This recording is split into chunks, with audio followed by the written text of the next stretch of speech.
જંબુસર ઢોળાવફળિયા મંદિર ખાતે BAPS બાળ પારાયણ યોજાયું। બાળકોમાં શિક્ષણની સાથે સંસ્કાર સંસ્કૃતિ રહે એના માટે યોગીજી મહારાજે બાળ મંડળની સ્થાપના કરી હતી।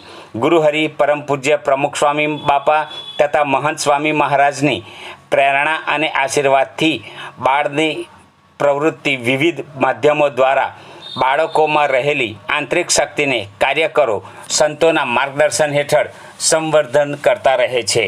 જંબુસર નગરના વિવિધ વિસ્તારોમાં BAPSના બાળમંડળો કાર્યરત છે, જેમના દ્વારા ભગવાન સ્વામિનારાયણ ચરિત્ર અંતર્ગત ત્રિદિવસીય બાળ પારાયણનો પ્રારંભ રાત્રે 10 કલાકે કરવામાં આવ્યો હતો, જેમાં ઘનશ્યામ ચરિત્ર, નીલકંઠ વર્ણી કલ્યાણ યાત્રા પરિચય, સહજાનંદ ચરિત્રનું રસપાન બાળકો દ્વારા કરાવવામાં આવશે।